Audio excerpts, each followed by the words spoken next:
Assim era o bairro da Adriana nos anos de 1950 a 70, e na verdade até não muito tempo atrás. Estamos na Vila Mariana, em São Paulo. Mas essa história poderia ser a de tantas outras regiões paulistanas ou de outras grandes cidades no Brasil que enfrentam uma verticalização acelerada. A família da Adriana mora até hoje nessa casa, que tem mais de 100 anos e era dos avós dela. Mas a rua ao redor da casa já mudou totalmente, especialmente nos últimos anos. A Adriana e o vizinho ficaram cercados por 3 prédios. Esse daqui, quantas casas que eram? Aqui eram 3 casas, igual a minha, 3. E qual a metragem desses apartamentos? Aí tem de 19, de 20, de 23, de 26, de 29, acho que de 31, são várias, 39. O prédio do fundo da sua casa, quantas casas foram demolidas para construir ele? 7 casas aproximadamente. Até não sei se é 5º andar, 6º andar, é comercial. E depois é residencial. A Adriana conta que basicamente todas as casas do quarteirão receberam propostas de compra, mas nem todas de imediato toparam vender. Entre 2015 e 2020, 2 torres foram erguidas. Anos depois, 2 casas do outro lado da Adriana, na esquina, foram compradas. E um 3º prédio ficou pronto em 2022. Tinha uma corretora que ficou mais no final da negociação, que já haviam vendido essas casas ao lado, e a gente já tinha falado que não queria vender de qualquer jeito. Ela esperava a minha mãe aqui na porta, dentro do carro, todos os dias. Aí minha mãe punha a chave no portão, ela descia do carro e vinha perturbar minha mãe, perturbar minha mãe, perturbar minha mãe. Você vai ver, nós vamos construir e vocês vão ficar aqui. Nunca mais você vai vender essa casa.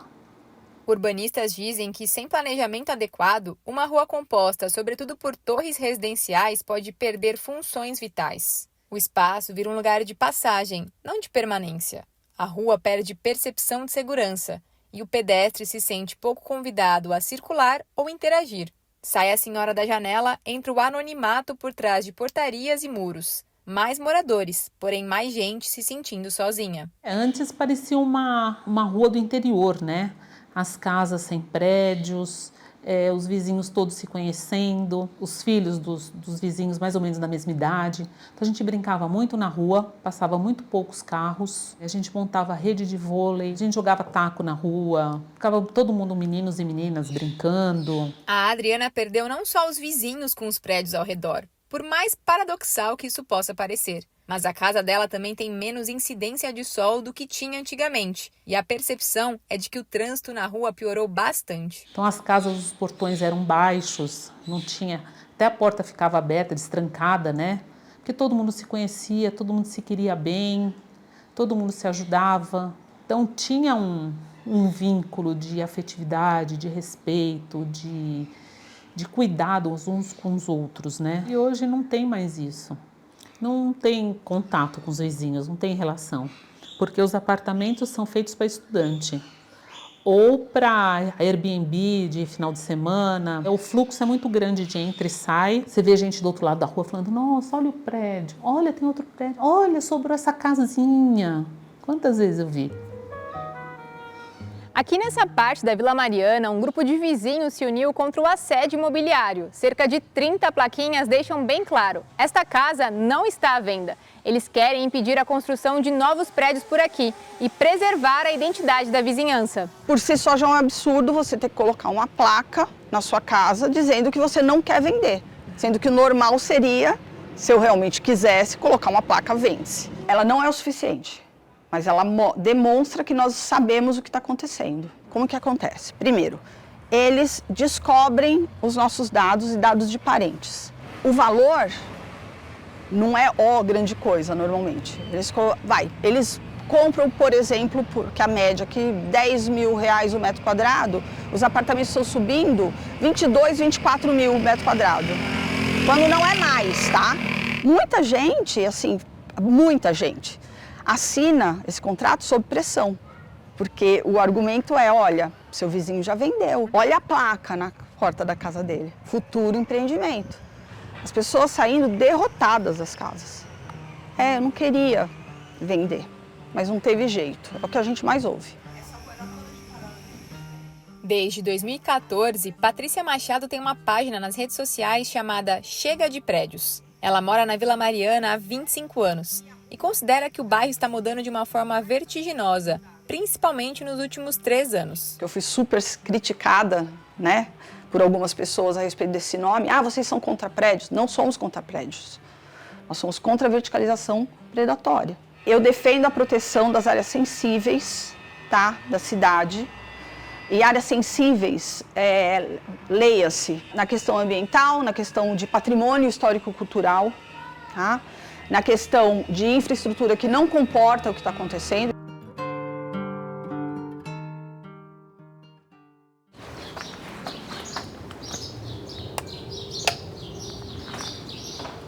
Entre os vizinhos que aderiram ao movimento Chega de Prédios está Dona Sacuco. Ela é uma artista plástica que expressa sua resistência pintando os muros da própria casa, com homenagens aos animais da vizinhança. Então, Tem mais pra cá, né? é. Que técnica que a senhora usa aqui? Por isso aí não é tinta. Não é tinta. É rejunte. Cimento. Entendi. Porque bate sol, bate chuva. E aí fica, né? Fica. Imigrante japonesa, Sakuko não quer vender a casa onde mora desde 1985 e onde estão enterrados todos os seus cachorros e gatos. É que cachorro e gato me deram muita energia, força para eu continuar vivendo aqui no Brasil. Entende? Sim. Aí eu pensei, nossa, eu quero resistir do meu jeito. Porque aqui é lugar sagrado, né? Sakuko começou a pintar os muros em março de 2025. Na época, ela ficou abalada com a insistência das tentativas para comprar sua casa. Muita gente ficou estressada, né? Ficou doente, porque primeiro perde apetite também, né? Foi triste, foi tão chato para mim também. Eu não queria muita mudança radical, pelo menos, né? Tem que respeitar sentimentos dos moradores também, né? Eu acho. Cada bairro tem história e tem característica, né? E está perdendo, né? É tudo igual. A especulação imobiliária e essa verticalização predatória, ela é maléfica para a cidade e para a população. Eles estão matando um bairro, mais um bairro em São Paulo. Como Ipiranga, Sacomã, Freguesia do Ó, Jardim São Paulo, sabe? Pinheiros, Vila Madalena, Tatuapé. Leste, oeste, sul, norte. Estão matando os bairros de São Paulo. Isso precisa parar. Mas afinal, o que está acontecendo na maior metrópole brasileira? São Paulo já é conhecida por ter muitos prédios. Mas agora, quem circula pelo centro expandido da cidade tem a sensação de estar dentro de um verdadeiro canteiro de obras. Um não, vários. E isso tem chamado a atenção dos moradores. Fazia meses que eu não visitava a minha cidade e já sentia a diferença só de olhar. Somente em 2024 foram autorizados quase 3.500 alvarás de demolição na cidade. E as subprefeituras com maior impacto são, respectivamente, Pinheiros e Vila Mariana. Mas para explicar o que está acontecendo agora, a gente vai precisar voltar um pouco no tempo. Em 2014, São Paulo aprovou uma lei para orientar o crescimento da cidade, o chamado Plano Diretor Estratégico. A proposta foi estimular o adensamento populacional ao longo do transporte público, ou seja, promover uma maior concentração de pessoas perto de estações de metrô e trem e corredores de ônibus. Para isso, foi permitida uma maior verticalização dessas áreas, com mudanças no zoneamento da cidade. Basicamente, prédios mais altos passaram a ser permitidos em um raio de até 600 metros do transporte público. Essa rua aqui fica a mais ou menos 10 minutos andando do metrô Vila Mariana. A gente vê que é uma rua bem estreita, com calçamento de paralelepípedo. As casas aqui foram demolidas para dar lugar a 2 torres. Só sobrou uma única casa. Eu conversei com o urbanista Fernando Túlio para entender um pouco mais sobre essa verticalização acentuada que está acontecendo na cidade. Ele me explicou que o plano diretor também contava com uma expansão do transporte público em direção às periferias, o que poderia levar a uma maior descentralização de São Paulo, que não aconteceu. Infelizmente, a expansão do transporte público anda a passo de tartaruga. O metrô cresce muito lentamente os corredores de ônibus estavam previstos mais de 500 quilômetros, a gente viu que menos de 50, 60 foram construídos nos últimos anos. Como o transporte foi pouco desenvolvido, né, em direção às periferias, as áreas que eram possíveis de serem transformadas ficaram mais restritas. E o mercado imobiliário, que tem atuado o mais tradicional nas áreas mais centrais da cidade, com o desejo de produzir edifícios maiores, mais altos, com um microapartamento, esse produto imobiliário que eles conseguiram criar, né, com uma alta rentabilidade, com uma capacidade, né, enfim, aí, especulativa, foi uma estratégia de falar, vamos então voltar a produzir isso em mais áreas da cidade. Então mostra um pouco uma lógica especulativa e da habitação como um ativo financeiro e não como um direito, né, da população. O plano diretor também passou a dar incentivos econômicos e construtivos para prédios que contassem com apartamentos mais acessíveis para populações de baixa renda.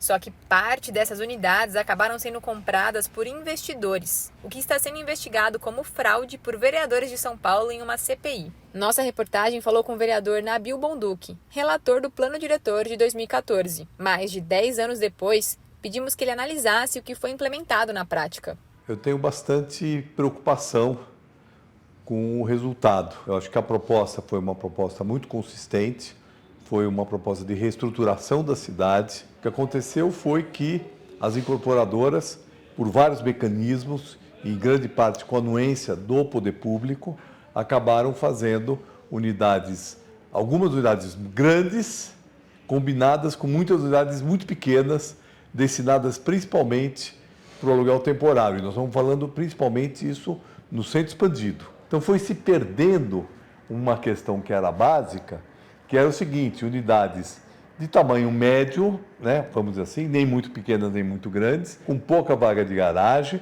para quem vai utilizar o transporte coletivo. E proteger os miolos, porque o plano diretor de 2014 propunha então proteger os miolos de bairro. Em 2023, o plano diretor passou por uma revisão. E uma das principais alterações foi aumentar a distância em relação ao transporte público. O que antes era um raio de 600 metros com permissão a prédios mais altos, passou a ser um raio de 700 metros.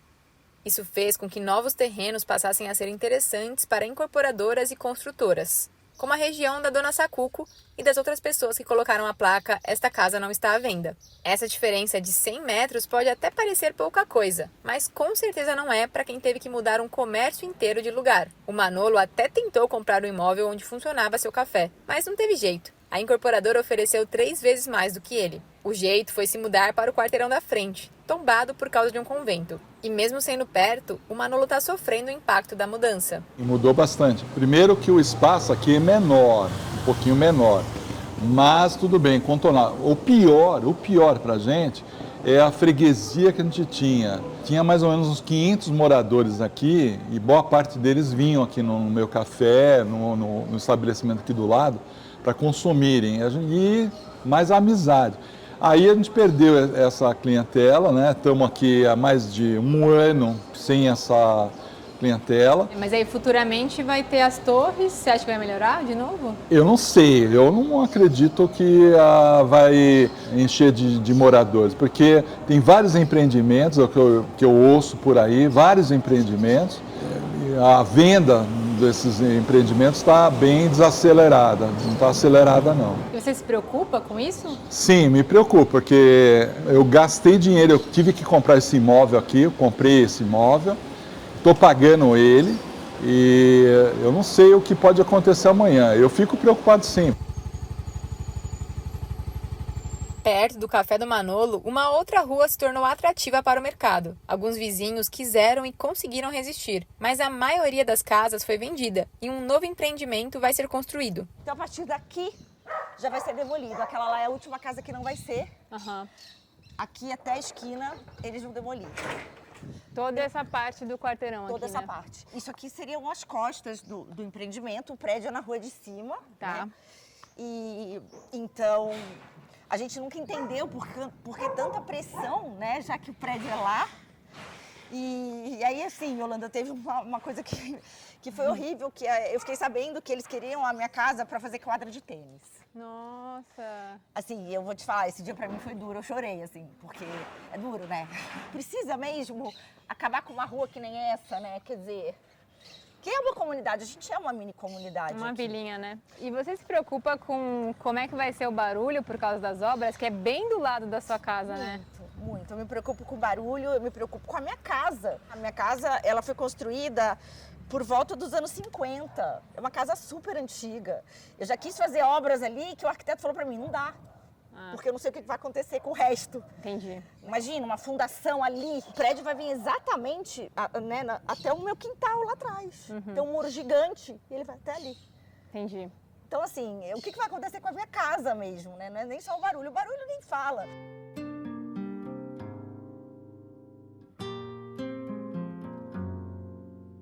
Zisman é outro morador da Vila Mariana que foi afetado pela revisão do plano diretor e pelas mudanças no zoneamento de São Paulo em 2024.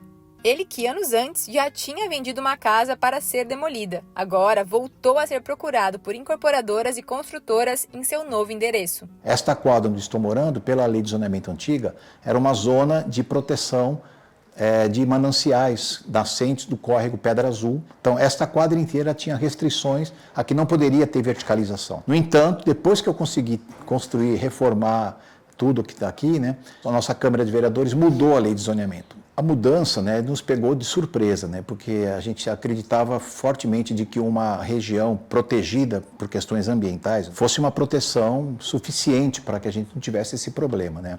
Nos deixou bastante chateado e nos fez aderir a esse movimento, né, de colocar a placa de esta casa não está à venda. Prevalece na cidade de São Paulo, infelizmente, uma lógica que está pouco interessada, né, na qualidade de vida, tanto ambiental como dos cidadãos, e está apostando mais numa cidade de negócio, uma cidade de investimento, uma cidade de dinheiro fazendo gerar dinheiro, né?